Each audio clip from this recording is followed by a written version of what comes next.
एक व्यंग रचना सुनिए। बाजार में बिकते, घरों घर जलते रावण।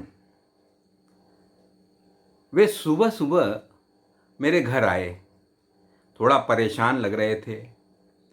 क्या बात है साधुराम जी, क्या आज फिर माइग्रेन का दौरा पड़ा है? कोई दौरा वोरा नहीं पड़ा है। समय का ऐसा दौर आएगा हमारे जीते जी कभी सोचा ही नहीं था, वे बोले।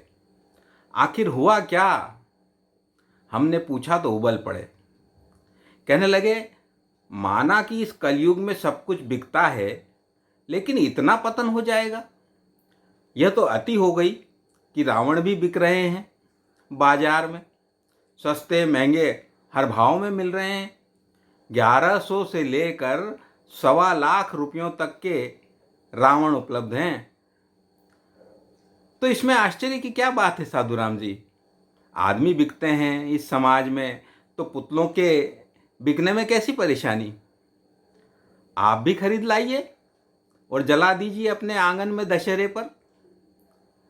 रावण के पुतले का दहन करके हम समाज में घुस आई बुराइयों को जला डालते हैं और आने वाले समय के लिए अपना शुद्धिकरण कर लेते हैं। मैंने उन्हें समझाने की कोशिश की, तुम्हारी ये आदर्श बातें अपने तक ही सीमित रखिए। यदि ऐसा होता रहा होता तो हम अब तक सतयुग में पहुंच गए होते। घर मोहल्ले में कूड़ा करकट को बोरी में भरकर बचपन में हम भी रावण बनाते थे और मोहल्ले के मैदान में दहन करते थे। दशहरा समितियां भी अपने अपने बड़े बड़े रावण के पुतले बनवाया करती थी।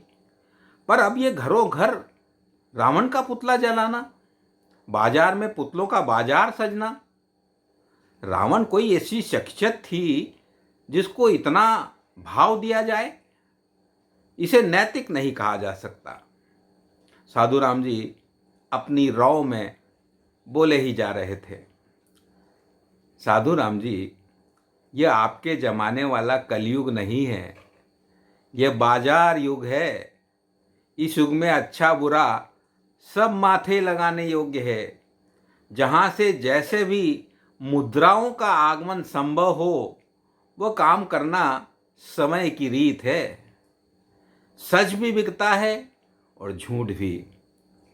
आदमी भी बिकता है और पुतला भी।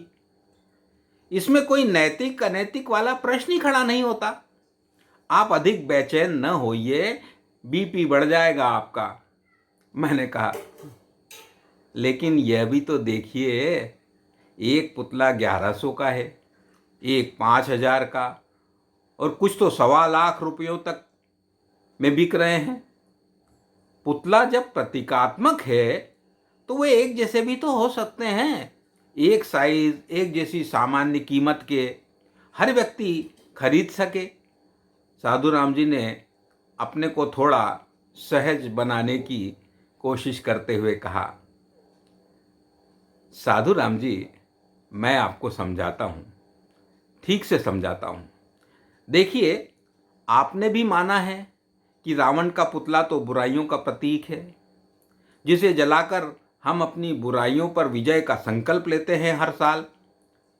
अब मान लीजिए कोई व्यक्ति अपने भीतर के भ्रष्टाचार रूपी रावण को नष्ट करने का संकल्प लेना चाहता है, तो वह पुतला खरीदकर अपने आंगन में उसका दहन करेगा ही ना।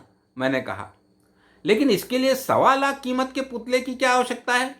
साधुराम जी ने फिर प्रश्न किया। वह इसलिए साधुराम जी कि जो व्यक्ति 1000 रुपयों तक का भ्रष्टाचार करता होगा, वह क्यों कर महंगा रावण खरीदेगा?